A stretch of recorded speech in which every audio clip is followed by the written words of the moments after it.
M-am iubit cu mecanicul soțului meu, în serviciul auto. Poveste de infidelitate.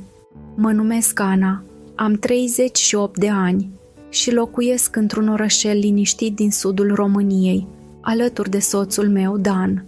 Ne-am căsătorit de puțin timp, doar 6 luni au trecut, dar sunt conștientă că acesta ar putea fi doar un alt capitol în lista mea de relații eșuate.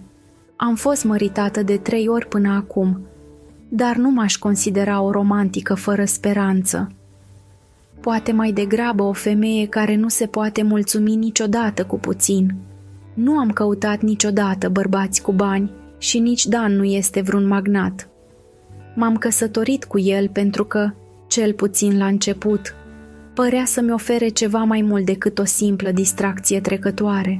Cu toate acestea, am știut încă din primele luni că mă voi plictisi de el la un moment dat. Am nevoie de cineva care să mă satisfacă, să-mi ofere pasiune, dar și de cineva care să-mi țină companie noaptea, cineva lângă care să adorm. Până de curând, totul părea să fie în regulă în această a 4-a căsnicie a mea. Însă, într-o zi obișnuită, când mașina mea s-a stricat, ceva s-a schimbat. Am dus-o la un mecanic din oraș, un vechi prieten de-al lui Dan. Alex este numele lui, un bărbat foarte bine făcut, la vreo 42 de ani. Nu ne-am întâlnit prea des până atunci, dar îmi amintesc că la prima noastră interacțiune am simțit că mă analizează cu atenție. Era o zi călduroasă de vară, iar eu purtam o rochie scurtă, așa cum îmi place mie să mă îmbrac. Privirile lui insistente asupra corpului meu m-au făcut să zâmbesc pe sub mustăți. Știam ce gândea și, sincer, nu mi-a displăcut deloc. După ce a terminat reparația, Alex m-a rugat să mă întorc a doua zi, după program, pentru a mai verifica ceva la mașină. Nu i-am spus nimic lui Dan despre asta. Seara următoare am ajuns la serviciul auto la ora stabilită. Era întuneric, iar în atelier nu mai era nimeni. Alex m-a întâmpinat cu un zâmbet, iar eu am simțit cum tensiunea dintre noi crește. De îndată ce am intrat în atelier, fără să mai așteptăm prea mult, s-a apropiat de mine și am simțit că nu mă pot abține. Privirile noastre s-au întâlnit într-un schimb electric de dorințe reprimate. Alex m-a împins ușor spre o masă de lucru plină de scule, iar mâinile lui ferme m-au tras mai aproape, mângâindu-mi pielea încălzită de anticipare. Degetele lui m-au prins de talie și am simțit cum mă ridică, așezându-mă pe masa de lucru. Am închis ochii și am lăsat capul pe spate, în timp ce buzele lui începeau să exploreze gâtul meu, coborând lent spre decolteul rochiei. Aerul era greu de mirosul metalului și al uleiului de motor, dar combinația stranie dintre mirosul acela și atingerea lui îmi amplifica dorința. Am ridicat puțin rochia, dezvăluindu-i și mai mult din trupul meu, iar el a profitat de moment, coborându-și buzele spre coapsele mele. Mâinile lui, mari și puternice, îmi dezgoliseră pielea cu mișcări lente, dar hotărâte, făcându-mă să gem de anticipare. Când ne-am mutat de pe masă, m-a dus aproape de una dintre mașinile pe care le repara. Am deschis ușa și m-a împins înăuntru, trăgându-mă după el pe bancheta din spate. Spațiul mic și mirosul de piele veche a banchetei m-au excitat și mai tare. În acel moment, totul părea să fie un joc riscant, unul care mă atrăgea irezistibil. Pielea lui transpirată s-a lipit de-a mea, iar mișcările noastre au devenit tot mai urgente, mai intense. Sculele abandonate pe podea și zgomotul metalic al mașinii în reparație erau martorii tăcuți ai pasiunii noastre. Tot ce conta era plăcerea intensă care creștea cu fiecare clipă petrecută împreună. Când în cele din urmă ne-am oprit, respirația noastră era sacadată, iar rochia mea era făcută vrăiște. Ne-am privit pentru un moment, știind amândoi că acest episod nu era decât începutul unei legături care avea să complice totul. Am plecat din serviciul auto cu picioarele tremurând. Când am ajuns acasă, Dan mă aștepta, ca de obicei, cu un zâmbet blând și brațele deschise. Era evident că se bucura să mă vadă, iar eu mă luptam să-mi păstrez calmul, încercând să-mi ascund agitația interioară. De îndată ce am pășit pe ușă, m-a sărutat ușor pe obraz, dar imediat ce a făcut asta, s-a retras ușor, scrutându-mă cu o expresie curioasă. Ana, miroșea benzină sau ceva de la mașină. Ce s-a întâmplat?" a întrebat el, ridicând din sprâncene, vizibil confuz. M-am simțit invadată de panică, însă instinctul de autoconservare a preluat controlul. Fără să ezit prea mult, am improvizat o scuză. Da, am rămas fără ulei și am oprit la serviciu să completez. Când am ridicat capota și am verificat nivelul, m-am murdărit. Probabil de asta miroase așa, i-am răspuns, zâmbind stânjenită.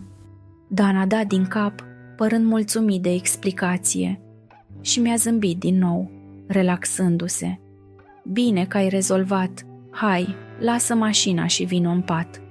Mi-a fost dor de tine, a spus el, încercând să mă tragă ușor spre dormitor. Inima îmi bătea nebunește. Știam că nu pot merge direct în pat cu el, în starea în care mă aflam. Trebuia să scap de orice urmă lăsată de Alex, orice dovadă a trădării mele. Dan, lasă-mă să fac un duș mai întâi. Sunt transpirată și obosită, am spus, îndepărtându-mă ușor din brațele lui. El a părut ușor dezamăgit, dar a înțeles. Bine, te aștept în pat, a răspuns el, lăsându-mă să plec. M-am îndreptat rapid spre baie, încercând să-mi păstrez calmul, dar înăuntrul meu era un haos total. Am închis ușa în urma mea și m-am dezbrăcat în grabă, uitându-mă în oglindă. În lumina palidă a băii, am văzut clar urmele de ulei pe pielea mea, rămășițele atingerilor lui Alex. Urmele acelea mi-au adus instantaneu aminte de momentele petrecute cu el în service, de plăcerea intensă, dar și de riscul pe care l-am asumat. M-am gândit la cât de aproape am fost ca Dan să descopere totul. Dacă ar fi insistat să facem dragoste înainte să fac duș, nu am vrut să-mi imaginez ce s-ar fi întâmplat dacă ar fi văzut urmele sau dacă ar fi simțit altceva, în afară de mirosul de benzină. M-a cuprins o teamă rece, dar în același timp, o parte din mine era încă stimulată de amintirea lui Alex.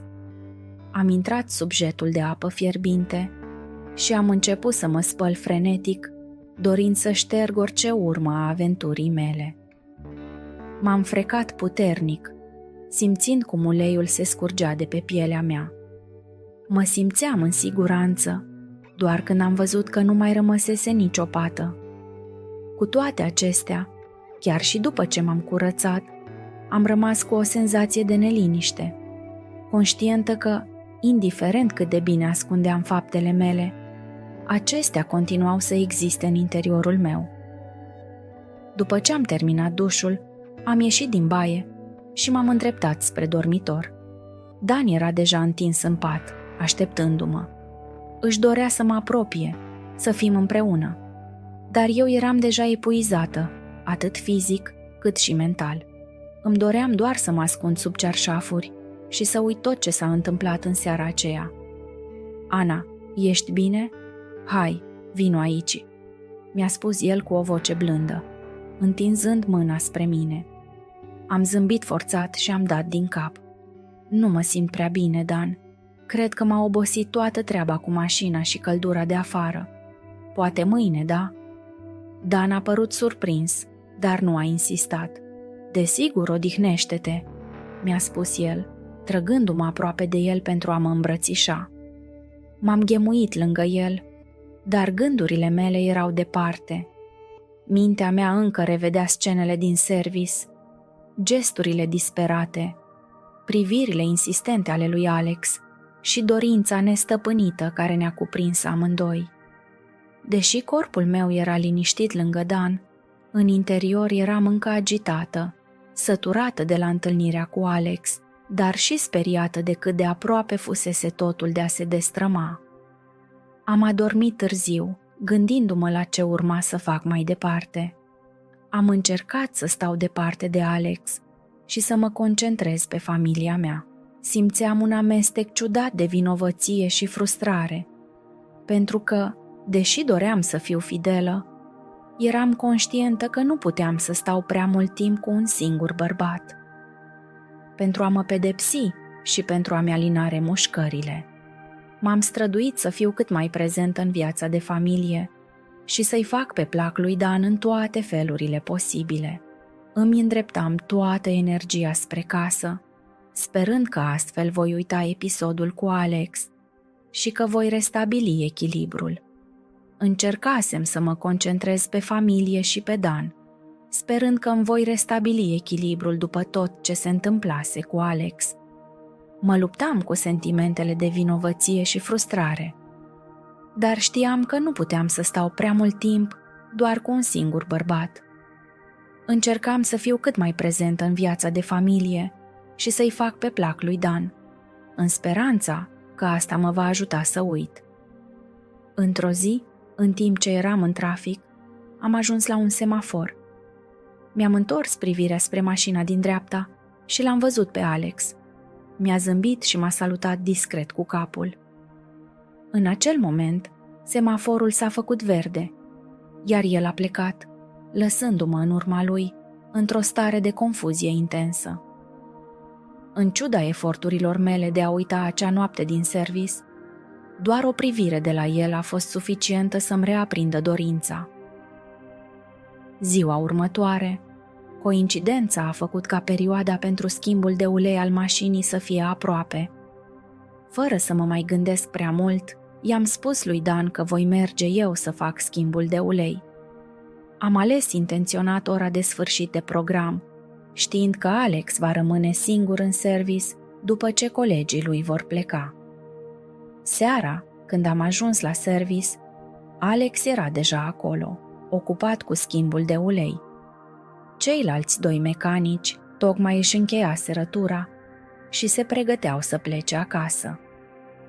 Alex a rămas să închidă serviciul și să finalizeze munca începută la mașina mea. De îndată ce ușa s-a închis și am auzit cum cheile răsună în liniștea serviciului, m-am apropiat de Alex cu pași hotărâți, fără să spun niciun cuvânt. L-am tras de braț și l-am împins ușor cu spatele către masa de lucru. Apoi, fără ezitare, am început să-i desfac salopeta, dezvelindu-i pielea bronzată și acoperită ușor de transpirație. Alex mă privea cu dorință, dar și cu o oarecare surpriză în ochi, încercând să continue să lucreze la mașină. Dar mișcările lui deveneau tot mai lente, pe măsură ce îmi continuam atacul seducător. Pe măsură ce salopeta îi cădea pe podea, am coborât pe genunchi, sărutându-i abdomenul, urmând linia corzilor tensionate ale mușchilor lui. Pielea lui avea un miros sărat și un gust de ulei, dar asta nu a făcut decât să amplifice dorința mea.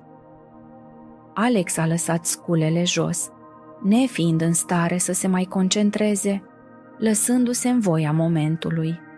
Simțeam cum se încorda sub atingerile mele, în timp ce îmi continuam drumul sărutându-i trupul, fiecare mișcare fiind ghidată de o dorință intensă.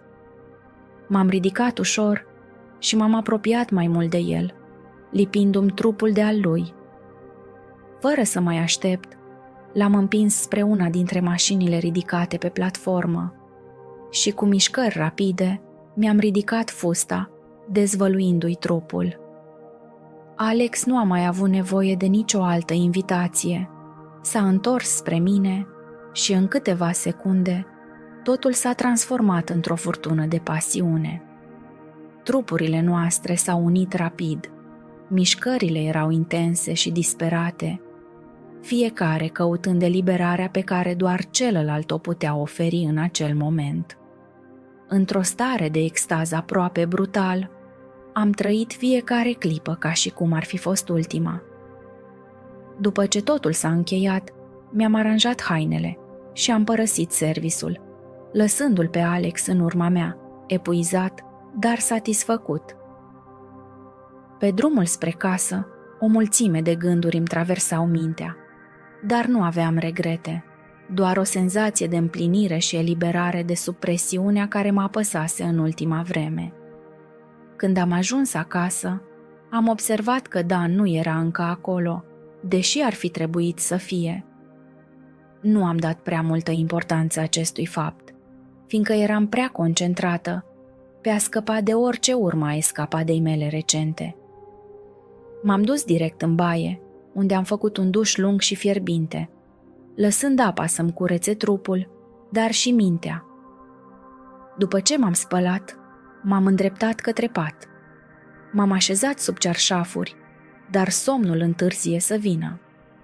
În ciuda eforturilor mele, gândurile mă legau de ceea ce tocmai se întâmplase și de incertitudinea cu privire la viitor. Știam că, deși încercam să fiu o soție fidelă, tentațiile continuau să apară, iar eu știam că voi fi mereu o femeie atrasă de pasiunea pură, chiar și cu riscul de a-mi ruina viața.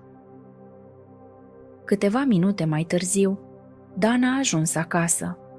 M-a salutat cu un zâmbet obosit, s-a dus direct la duș, apoi s-a băgat în pat, la fel de epuizat ca mine. Nu am vorbit prea mult în acea seară. Amândoi eram pierduți în propriile gânduri. Dar nu a pus nicio întrebare, iar eu am fost ușurată că nu trebuia să inventez alte scuze. Am adormit repede, fiecare cu propriile noastre secrete. În săptămânile ce au urmat, am continuat să țin legătura cu Alex prin mesaje și apeluri telefonice, dar fără să ne vedem. În ciuda dorinței puternice, amândoi eram precauți, fiind conștienți de riscurile pe care le-ar fi implicat o nouă întâlnire. Cu toate acestea, tensiunea dintre noi creștea cu fiecare conversație. Eram nerăbdători să ne revedem, dar știam că o întâlnire în oraș ar fi fost mult prea riscantă. Într-o zi, Alex mi-a trimis un mesaj, invitându-mă la o cafea într-o cafenea din oraș. Am ezitat, gândindu-mă la riscul de a fi văzută cu el, așa că i-am spus că nu pot. Atunci, el s-a oferit să mă invite la el acasă, propunându-mi să bem cafeaua acolo, unde am fi fost în siguranță, departe de ochii curioșilor. Am acceptat, simțind cum adrenalina începe să-mi pompeze în vene. Când am ajuns la apartamentul lui Alex, tensiunea era palpabilă. Ușa s-a deschis, iar eu am fost întâmpinată, nu de mirosul cafelei proaspăt făcute, ci de imaginea lui Alex, deja în lenjerie, patul pregătit în spatele lui. Se vedea clar că niciunul dintre noi nu venise pentru cafea. Fără să spun nimic, Alex a închis ușa, m-a luat în brațe și m-a dus direct în dormitor. M-a aruncat ușor în pat, iar eu am zâmbit, simțind cum dorința crește în mine cu fiecare clipă. Era prima oară când ne întâlneam într-un pat confortabil, într-o atmosferă relaxată, fără frica de a fi surprinși. Această nouă intimitate a intensificat experiența pentru amândoi. Alex și-a lăsat mâinile să exploreze corpul meu, iar eu i-am răspuns cu aceeași pasiune. Fiecare atingere, fiecare sărut, erau mai intense decât înainte, amplificate de confortul și siguranța pe care le oferea acel pat. Ne-am lăsat purtați de dorință, testând tot felul de poziții. Am început prin a mă așeza deasupra lui, ghidând ritmul, simțind cum controlul mă împlinește, mă aplecam deasupra lui, șoptindu-i cuvinte murdare la ureche, simțind cum fiecare reacție a lui îmi amplifica dorința. Alex răspundea cu atingeri ferme, mângâindu-mă cu o intensitate care mă făcea să-mi pierd respirația. Ne-am schimbat pozițiile de mai multe ori, explorând fiecare colț al patului. În această intimitate nouă, totul părea mai profund, mai conectat. Am simțit cum trupul lui se încorda sub mine când am schimbat poziția, și m-am lăsat pe spate, cu el deasupra mea. Mi-a cuprins talia cu mâinile, strângându-mă aproape, în timp ce mișcările lui deveneau tot mai intense. Fiecare atingere, fiecare sărut, era un amestec de dorință și abandon, ca și cum amândoi încercam să ne consumăm în această plăcere fără margini. Am continuat să explorăm fiecare colț al patului, experimentând poziții care nu ne fuseseră posibile în serviciul auto.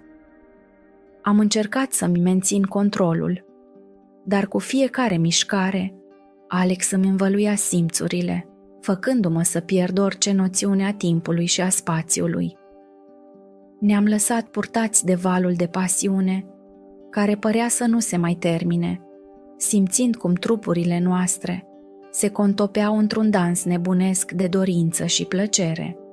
După o perioadă îndelungată de pasiune intensă, am ajuns amândoi la limita epuizării.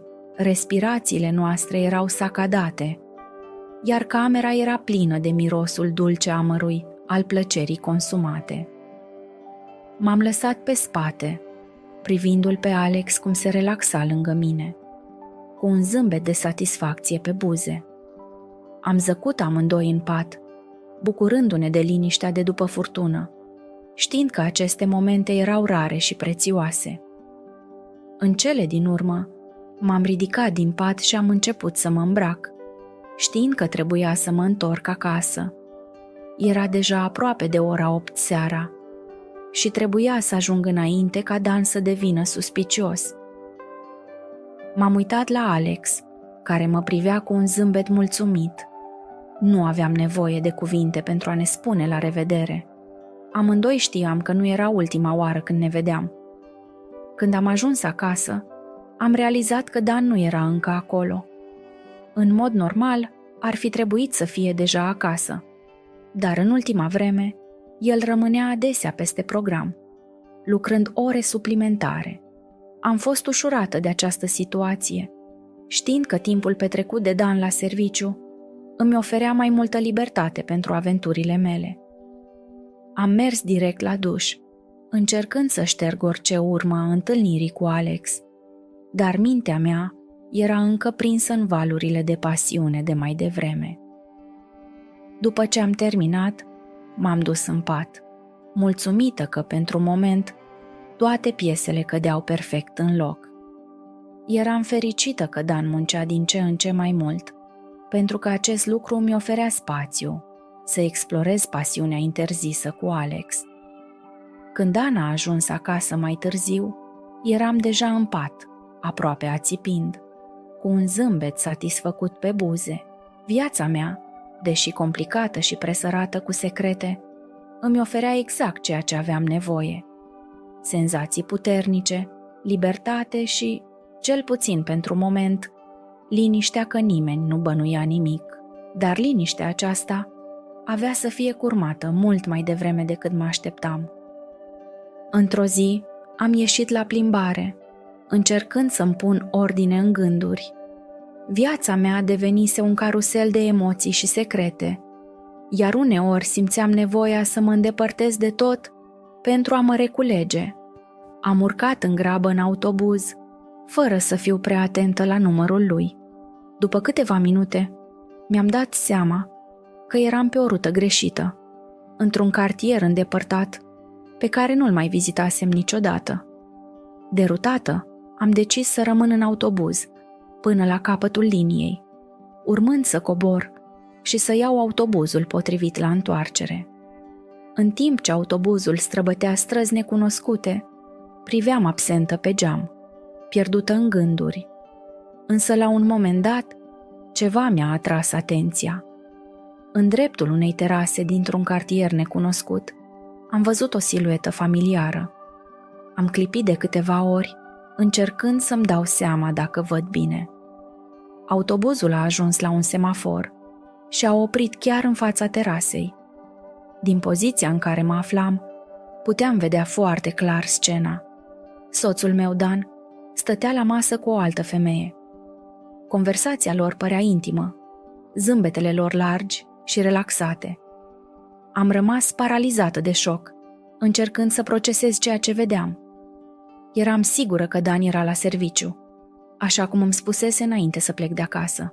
Dar acum acolo, pe acea terasă, el era cu altcineva, nu în birou.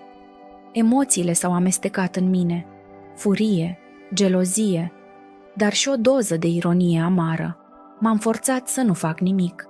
Am rămas în autobuz, continuând drumul, încercând să-mi păstrez calmul. Mintea mea era un vârtej de întrebări și ipoteze, dar am decis să nu reacționez impulsiv. Seara, când am ajuns acasă, Dan era deja acolo. Părea relaxat și se comporta ca și cum totul era normal. Mi-am ascuns emoțiile și am încercat să joc rolul soției blânde și nepăsătoare. "Cum ți-a fost ziua?" L-am întrebat cu voce calmă, cercetându-i reacția. Dan, fără să bănuiască nimic, mi-a răspuns nonșalant: "A fost o zi lungă la birou. Nici măcar nu am avut timp să cobor să-mi iau o sticlă cu apă." Minciuna lui m-a lovit ca un cuțit în inimă. Îmi aminteam perfect imaginea lui la acea terasă, zâmbind lângă acea femeie. Deodată, toate acele serii de nopți în care Dan venea târziu acasă păreau să capete un alt sens.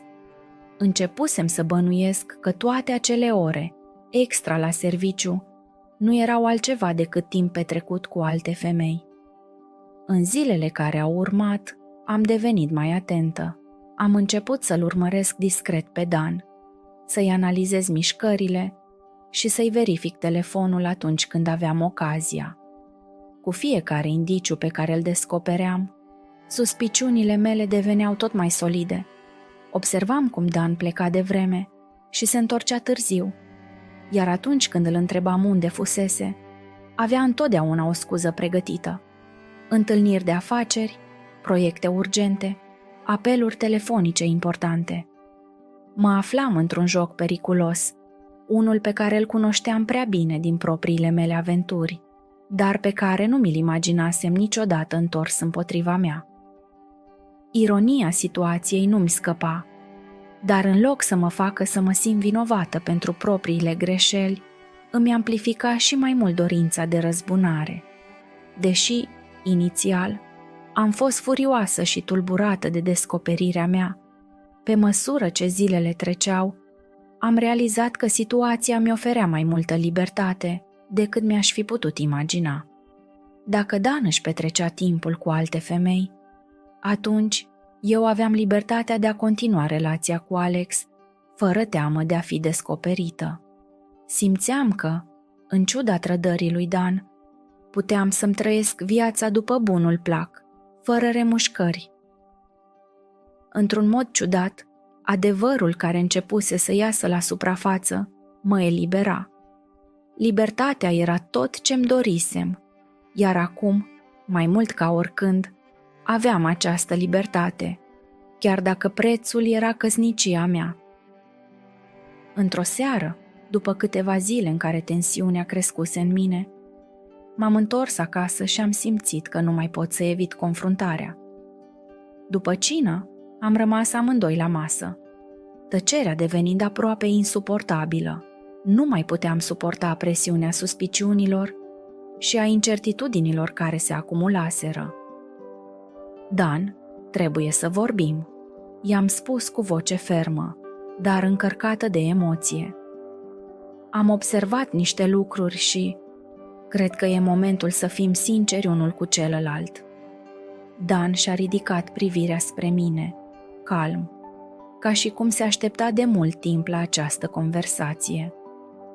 "Spune, Ana," mi-a răspuns el, lăsând furculița pe farfurie și sprijinindu-și coatele pe masă. Am încercat să-mi aleg cu grijă cuvintele. Am văzut ceva care m-a făcut să-mi pun multe întrebări. Eram într-un autobuz, într-un cartier în care nu am mai fost niciodată, și te-am văzut la o terasă. Erai cu o altă femeie, iar când am ajuns acasă, mi-ai spus că ai fost la birou toată ziua." Dan a oftat adânc, ca și cum așteptase această mărturisire. "Știu că m-ai văzut, Ana. Și da, am fost cu acea femeie. Dar ceea ce tu nu știi este că și eu știu mai multe despre tine decât ți-ai imaginat. Am încremenit, surprinsă. Ce vrei să spui? Am întrebat, simțind cum inima îmi bate cu putere. Dan s-a ridicat de la masă și s-a așezat pe scaunul din fața mea, privindu-mă direct în ochi. Înainte să ne căsătorim, am vorbit cu un vechi prieten care te cunoaște de multă vreme. Mi-a povestit despre trecutul tău, despre cum ai fost în căsătoriile anterioare și despre faptul că nu ai fost niciodată o femeie care să se mulțumească cu un singur bărbat. Am simțit cum obrajii mi se înroșesc, iar un amestec de rușine și furie m-a cuprins. Și cu toate astea, te-ai căsătorit cu mine? De ce, Dan? Dan a zâmbit ușor, un zâmbet care părea să dezvăluie totul. Ana, pentru că sunt exact la fel ca tine și eu nu mă pot mulțumi cu o singură femeie.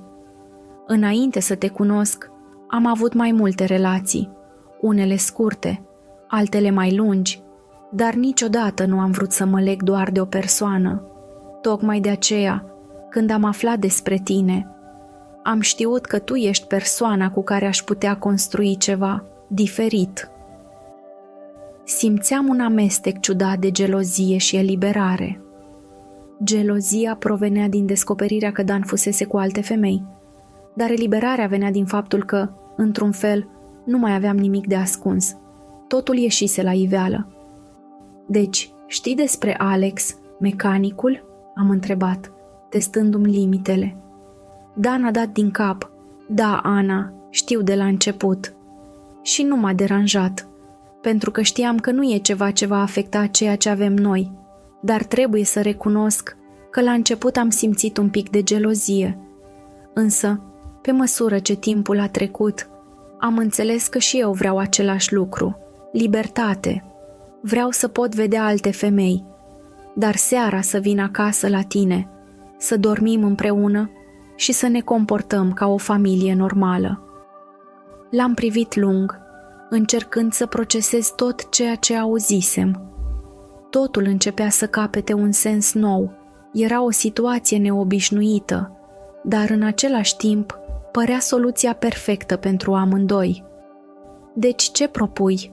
Am întrebat, încă ezitantă. Dan s-a apropiat de mine și mi-a luat mâinile între ale lui. Propun să fim sinceri unul cu celălalt de acum înainte, să ne povestim când plecăm cu altcineva și să ne acordăm această libertate, să fim deschiși, dar să ne respectăm în același timp. Seara vreau să mă întorc acasă la tine, să fim împreună și să ne comportăm ca o familie. Ceea ce facem în afara căminului e treaba noastră, dar acasă suntem noi. Am simțit cum o povară imensă îmi este luată de pe umeri. Era o propunere riscantă, dar în același timp era exact ceea ce aveam nevoie. Îmi doream libertate, dar și stabilitate. Văzând cum Dan îmi oferea acest lucru, am simțit că pot să accept. Sunt de acord, i-am răspuns, simțind o ușurare neașteptată. Dan a zâmbit larg, eliberat și el de greutatea secretelor. Atunci e un acord. Vom fi sinceri unul cu celălalt și ne vom oferi libertatea de care avem nevoie. Dar seara vom fi împreună. Acea seară a marcat un nou început pentru mine și Dan. Deși relația noastră nu era una convențională, era ceea ce amândoi ne doream. Libertatea de a explora alte relații, dar și siguranța că, indiferent de ce se întâmplă în afara căminului nostru, ne vom întoarce mereu unul la celălalt. Așa, am înțeles că putem trăi împreună, în ciuda dorințelor și tentațiilor, găsindu-ne echilibrul în această formă neobișnuită de iubire și libertate. Povestea mea nu este una clasică, dar nici viața nu este întotdeauna simplă sau previzibilă. Am învățat că iubirea și relațiile nu trebuie să fie încadrate într-un tipar rigid. Fiecare dintre noi are propriile dorințe, nevoi și limite. Important este să fim sinceri, atât cu noi înșine, cât și cu cei din jurul nostru. Nu există o rețetă unică pentru fericire. Trebuie să ne creăm propriul drum, chiar dacă acesta este diferit de ceea ce societatea consideră normal. Dacă povestea mea te-a intrigat și te-a făcut să reflectezi, te invit să te abonezi la acest canal pentru a descoperi și alte confesiuni și povestiri de viață. Dă like și activează notificările, astfel încât să fii mereu la curent cu cele mai recente povești. Nu știi niciodată ce lecții valoroase poți învăța din experiențele altora.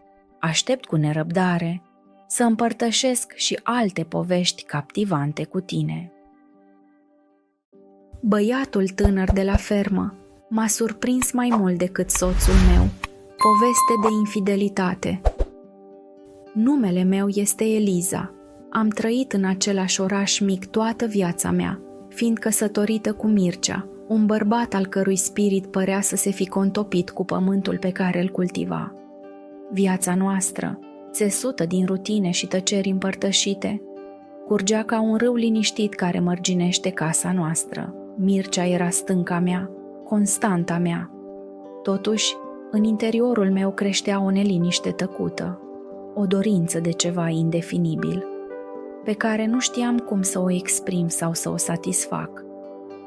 În primii ani, dragostea noastră era o grădină înfloritoare, plină de promisiuni și speranțe împărtășite. Dar ca cel mai delicat petal sub soarele amiezii, afecțiunea noastră a început să se ofilească, lăsându-ne prinși într-o existență care, deși confortabilă, nu mai avea vitalitatea și pasiunea pe care ni le promisesem odată unul altuia. Mircea s-a cufundat și mai mult în munca sa, lăsându-mă singură cu gândurile mele și cu tăcerea tot mai asurzitoare din casa noastră. Atunci a apărut Andrei, un tânăr lucrător la fermă, angajat pentru a ajuta în timpul sezonului aglomerat. Era ceva la el, poate tinerețea sa sau felul în care viața părea să curgă atât de liber în jurul lui, care a aprins în mine o scânteie pe care uitasem că o mai am. Andrei aducea povești din locuri îndepărtate și vise despre viitoruri încă nescrise. Cu fiecare cuvânt, fiecare zâmbet, simțeam cum zidurile pe care le construisem în jurul inimii mele începeau să se fisureze. Trădarea nu a fost un act premeditat, ci un șoptit care s-a transformat într-un strigăt înăuntrul meu, o dorință de a simți, de a trăi, pe care nu o mai puteam ignora. Într-o seară, când soarele începea să apună, vopsind cerul în nuanțe aprinse, m-am trezit singură cu Andrei în vechiul hambar. Era ceva în aer, o electricitate care părea să încarce fiecare particulă dintre noi. Cuvintele erau de prisos, privirile noastre vorbeau în limbajul dorinței, un limbaj universal pe care amândoi îl înțelegeam perfect.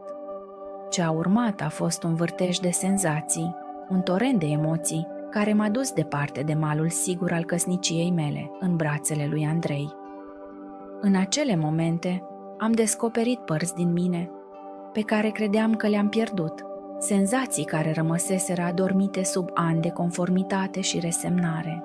Fiecare atingere, fiecare șoaptă, era o redescoperire, o afirmare a existenței mele dincolo de rolurile care mi-au fost impuse. Cu toate acestea, dimineața aduce cu ea lumina crudă a realității și odată cu ea greutatea acțiunilor noastre. Ceea ce s-a întâmplat în umbra protectoare a nopții nu putea fi ascuns sub lumina soarelui. Vinovăția și rușinea s-au împletit cu extazul trădării mele, creând un labirint de emoții din care mi-era imposibil să scap. Această poveste nu este un relat de justificare, ci o mărturisire a umanității mele, a slăbiciunilor mele. L-am trădat pe Mircea, bărbatul care mi-a oferit totul, pentru un moment de escapism, pentru promisiunea efemeră a unei pasiuni care arde cu intensitatea unei stele căzătoare, doar pentru a se stinge în întuneric. Adevărul trădării mele este o rană pe care o port nu doar în inima mea, ci în însăși țesătura ființei mele. o marcă indelebilă a căutării mele pentru ceva mai mult, ceva ce poate nu era destinat să fie. În calmul care a urmat furtunii emoțiilor, m-am trezit confruntându-mă cu răsăritul cu ochi noi, deși încărcați de regret. Viața, așa cum o cunoșteam, se abătuse ireversibil de la cursul său. Relația clandestină cu Andrei s-a transformat într-un râu subteran, care curgea sub suprafața vieții mele de zi cu zi, invizibil, dar implacabil prezent. Mircea, cu intuiția sa ascuțită modelată de ani de conviețuire, a început să observe schimbările subtile din comportamentul meu. Conversațiile au devenit mai rare, tăcerile mai apăsătoare. Deși nu și-a exprimat niciodată bănuielile, ochii lui mă căutau adesea, plini de întrebări fără răspuns. Greutatea secretului meu creștea cu fiecare zi, hrănind o prăpastie între mine și Mircea, care se lărgea cu fiecare întâlnire nespusă cu Andrei. Vinovăția mă consuma, erodând bucuria iubirii noastre ilicite, până când nu a mai rămas decât ecoul trădării noastre. Dezvăluirea, când a venit, a fost la fel de devastatoare pe cât era inevitabilă. Într-o seară, Mircea m-a găsit singură, cu fața sumbră, ochii reflectând un ocean de emoții reținute. "Ce ni s-a întâmplat, Eliza?" a întrebat el, cu vocea abia înșoaptit. Cuvintele, repetate de atâtea ori în singurătatea gândurilor mele, s-au risipit în fața realității durerii lui. Mărturisirea, când în cele din urmă a venit, a curs ca o cascadă, eliberând ani de resentimente nespuse, dorințe neîmplinite și, mai presus de toate, adevărul trădării mele. Mircea a ascultat în tăcere, cu fața imobilă, dar ochii lui, acei ochi care odată mă priveau cu dragoste, acum umbrită de o tristețe profundă, mi-au străpuns sufletul. Furtuna care a urmat a fost una de tăcere asurzitoare. Mircea s-a retras în sine, iar eu, prinsă în purgatoriul propriilor mele decizii, m-am trezit singură, deși înconjurată de fantomele alegerilor noastre. Singurătatea mea a devenit refugiu și închisoare, un loc în care puteam să mă confrunt cu fragmentele dispersate ale vieții mele, fără privirile iscoditoare ale celor pe care i-am rănit. Cu toate acestea, în cele mai întunecate momente, era Andrei cel care reușea să pătrundă în fortăreața izolării mele, aducând cu el străfulgerări ale bucuriei pe care am împărtășit-o odată. Îmi amintesc de o seară anume, când cerul era îmbrăcat în cele mai dramatice tonuri de furtună. Andrei a apărut la ușa mea, la fel de neașteptat ca și ploaia care începea să cadă. "Vino, am ceva să-ți arăt," a spus el cu un zâmbet, pe care, în ciuda frământărilor mele, nu l-am putut rezista. M-a condus prin câmpul Riude până la o mică poiană în pădure, un loc care, în lumina palidă, părea atins de magie. Acolo, sub adăpostul protector al copacilor bătrâni, Andrei a aranjat un mic refugiu cu pături și lumânări, un adăpost în mijlocul furtunii, cum l-a numit el. Un loc unde am putea scăpa, chiar și pentru câteva ore, de lanțurile realităților noastre. În acel loc, în acea zi, acel băiat angajat la fermă m-a uimit la cum de pasional, dar și dur mi-a făcut treaba. Eram în al 9-lea cer când și-a terminat treaba și cu puțină insistență am terminat-o și eu. Puteam să o termin mai repede, dar am încercat să rezist până la sfârșit pentru el. În ciuda frumuseții momentului, greutatea realității mele plana asupra noastră.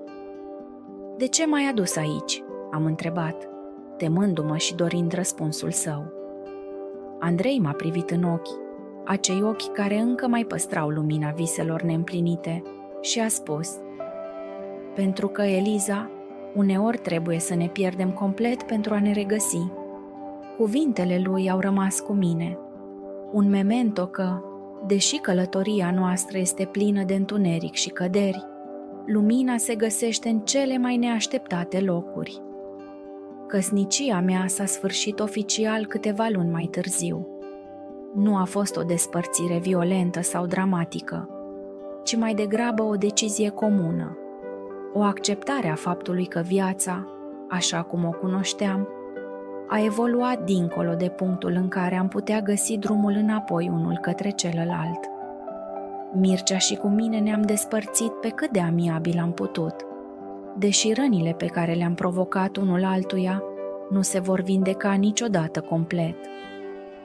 Am învățat să trăim cu cicatricile noastre, să le acceptăm ca parte din povestea noastră comună, chiar dacă acea poveste nu s-a terminat așa cum ne-am imaginat odată. Cât despre Andrei, relația noastră s-a stins încet, la fel ca focul care arde intens pentru o vreme, doar pentru a se epuiza în cele din urmă. Nu a existat nicio despărțire dramatică, nici un adio dureros. În schimb, a fost un proces lent de desprindere, pe măsură ce amândoi ne-am dat seama că, deși am găsit confort și pasiune unul în brațele celuilalt, nu eram destinați să călătorim împreună pentru totdeauna. Ne-am despărțit cu recunoștință pentru momentele împărtășite și cu o înțelegere că viața ne conduce pe drumuri diferite. Acum, privind înapoi, înțeleg că povestea mea nu este una de victorie sau înfrângere, ci de învățare. Am învățat despre mine, despre dorințele și limitele mele, despre prețul pe care îl plătim pentru a ne urma inima. Am învățat că uneori trebuie să ne pierdem pentru a ne regăsi și că trădarea, deși dureroasă, poate fi o cale către o mai bună înțelegere a ceea ce suntem și a ceea ce ne dorim cu adevărat de la viață. Acum trăiesc o viață liniștită, departe de drama și tumultul de odinioară. Am redescoperit bucuriile simple ale existenței și am învățat să apreciez pacea interioară mai mult decât orice altceva. A fost o călătorie lungă și dificilă, dar am ajuns într-un loc unde mă simt în armonie cu mine însămi și cu lumea din jurul meu. Aceasta este povestea mea, nu una perfectă, dar una reală, plină de greșeli și lecții învățate. O poveste care, în cele din urmă, m-a adus mai aproape de adevărata mea ființă.